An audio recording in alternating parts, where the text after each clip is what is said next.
मुद्दा नहीं बनाना चाहिए करके हम यही बात दोहराते आ रहे हैं और सरकार से हम यही कह रहे हैं कि आज इस देश के अंदर सबसे ज़्यादा इलिटरेसी अगर किसी के पास है तो वो मुसलमानों के पास है। सबसे कम पढ़े लिखे कोई अगर है तो हमारी बच्चियां हैं, जो मुस्लिम बच्चियां हैं, वो पढ़ना चाहती है। लेकिन अगर वो हिजाब में अगर स्कूल कॉलेज अगर जाना चाहती है तो कहीं ना कहीं इस बात की दखल लेनी चाहिए और स्कूल और कॉलेजेस ने या सरकारों ने ये फैसला करना चाहिए कि नहीं, वो क्या पहन कर आती है हमारे लिए मायने नहीं रखता है, बशर्ते वो स्कूल आए, वो कॉलेज आए और वो शिक्षा हासिल करे करके। लेकिन आज इस देश के अंदर जिस तरह की राजनीति चल रही है उसमें हर ऐसी बात का एक मुद्दा बनाया जाता है, उसको कम्युनलाइज किया जाता है।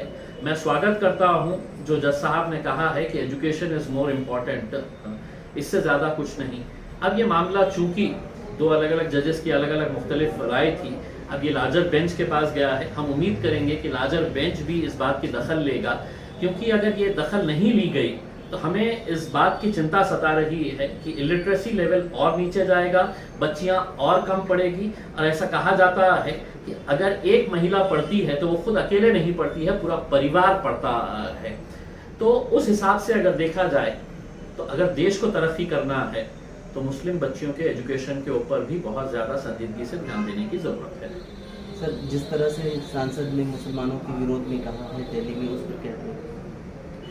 देखिए, मुझे शर्म आती है कि एक सांसद जो मेरे साथ लोकसभा के अंदर बैठता है, उनका बयान सुनकर मुझे इतनी शर्म आती है कि ऐसे लोगों के बीच में मैं जाकर बैठता हूँ करके, जिन्हें ये नहीं मालूम कि हिंदुस्तान की इस मुल्क की तहजीब क्या है, हमारी संस्कृति क्या है। उनको ये नहीं मालूम है कि इस मुल्क की आज़ादी के अंदर किन किन लोगों ने अपनी जानों की कुर्बानियाँ दी है करके, और वो अपनी चीप पब्लिसिटी के लिए 150 लोगों के बीच में खड़े रहकर ये ऐलान करते हैं कि हम मुसलमानों का बहिष्कार करें, उनको कारोबार के ऊपर नहीं लगाए करके। तो इस तरह की जब बातें होती है और उसकी निंदा उनकी पार्टी की तरफ से नहीं की जाती है, मोदी जी जाकर अपने आप को टेलीविजन इवेंट इतना बड़ा बना देते हैं, लेकिन एक ट्वीट वो कर सकते हैं, उनकी तो बड़ी ख्वाहिश होती है और बड़े मीडिया में रहना चाहते हैं। अगर वो ट्वीट करते कि ये परवेश वर्मा ने जो बयान दिया है ये पार्टी का बयान नहीं है, हम उसके ऊपर कार्रवाई कर रहे हैं करके, लेकिन जब वो खामोश रहते हैं तो वो अकेले परवेश वर्मा का बयान नहीं होता है, वो पूरी पार्टी का बयान हो जाता है। ये मुल्क का कल्चर क्या है, ये मोदी जी को भी मैं बताना चाहता हूँ कि अनेकता में एकता, ये हमारे देश की सबसे बड़ी ताकत है। अगर आप इसी तरह से इस तरह की घटिया राजनीति के जरिए आप देश को कमज़ोर करने का काम करेंगे तो आप समझ लीजिएगा कि आज पाकिस्तान हमसे इतना पीछे क्यों है, हम पाकिस्तान से इतना आगे क्यों है।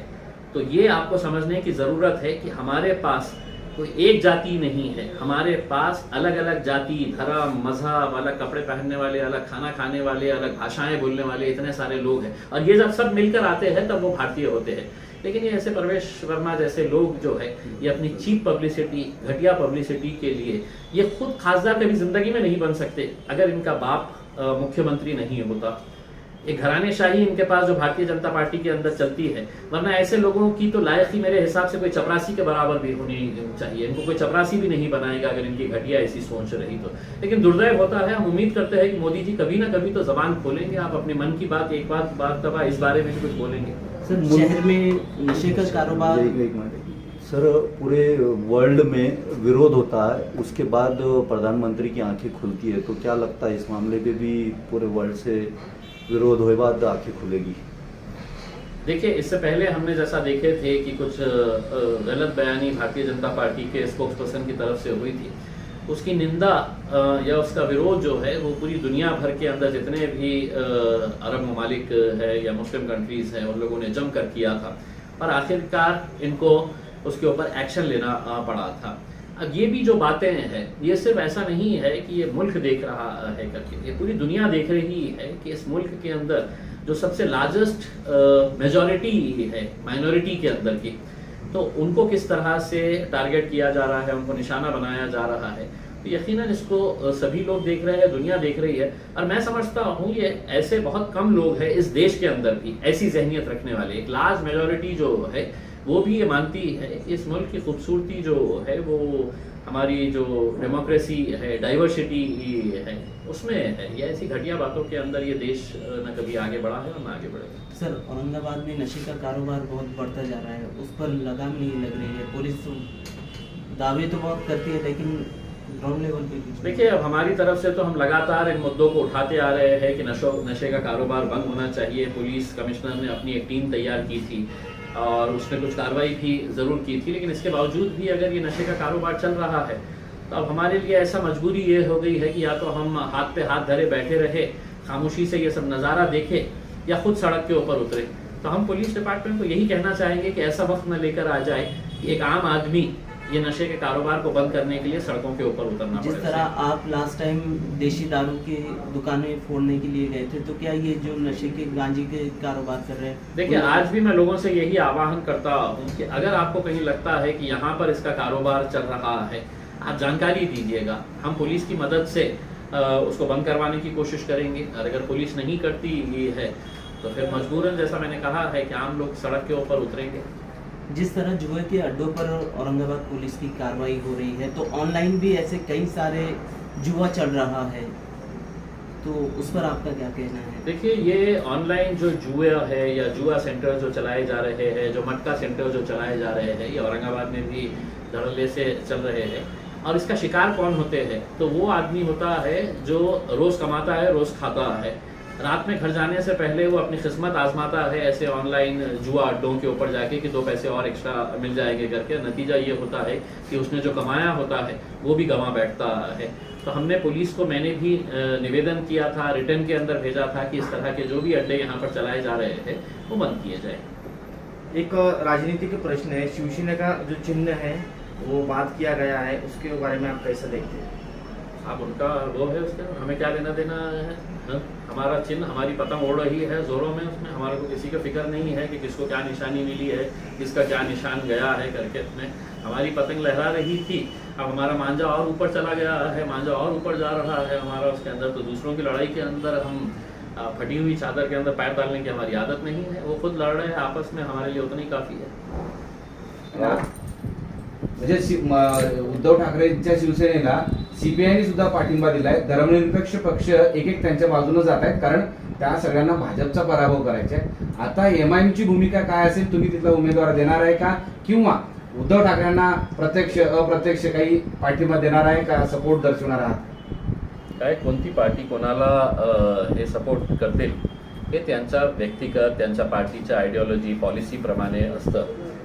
एमआयएम कोणाला सपोर्ट देणार नाही देणार हे याचा निर्णय माझ्या पार्टीचे अध्यक्ष बॅरिस्टर असदुद्दीन अवैसी साहेब करतील। आम्ही कुठे निवडणूक लढायची आहे, तिकडचे जे अध्यक्ष असतं ते त्याच्या चाचणी करतं, ते त्याचे रिपोर्ट सबमिट करतं आणि त्या आधारावर आम्ही निर्णय घेतो।